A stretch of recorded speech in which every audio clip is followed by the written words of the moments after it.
پیر لینے والا نہیں دینے والا ہوتا ہے۔ پیر جماعت علی شاہ رحمت اللہ تعالی علیہ فرماندے نے جب میں مکہ مکرمہ سے ہو کر مدینہ الرسول کے اندر گیا، میں نے کیا دیکھا، ایک چھوٹا سا بچہ جو مسجد نبی کی دیوار کے ساتھ ٹیک لگا کر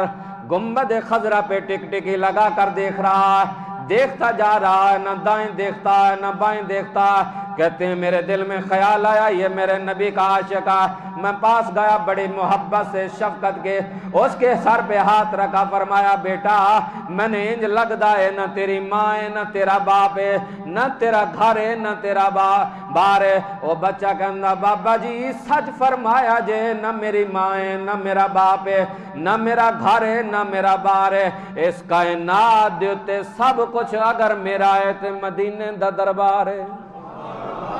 اس تو علاوہ میری کائنات دے اندر کوئی چیز موجود نہیں۔ پیر جماعت علی شاہ رحمت اللہ تعالی علیہ فرماندے نے لوگو میں اس بچے نہ لگ تھلگ ایک ہوٹل تے لا گیا، کھانا کھلایا، کھانا کھلان تو بعد میں فرمایا بیٹا تو چل میرے نال پاکستان، میں تن اپنی گدی تے بھی بیٹھاواں گا، میں اپنے بیٹیاں دے نال تن اپنی وراثت دا حقدار بھی ٹھہراواں گا، کائنات دی ہر چیز تیرے قدماں دے اندر نثار کر دیاں گا، چل تو میرے نال پاکستان۔ پیر جماعت علی شاہ کہندے نے لوگو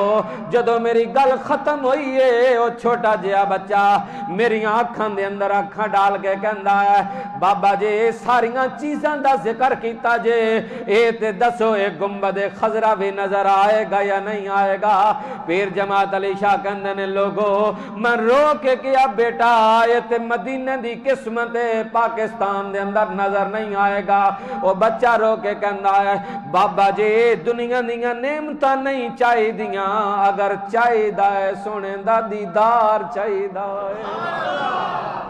کچھ نہیں چاہی دا، اگر چاہی دا تو صرف سونے دا دیدار چاہی دا ہے۔ آج لوگ کہتے ہیں آپ ہائی تو مکہ میں ہو گیا، آپ مدینے میں کیا کرنے جاتے ہیں؟ ہماری کتابیں نہیں تم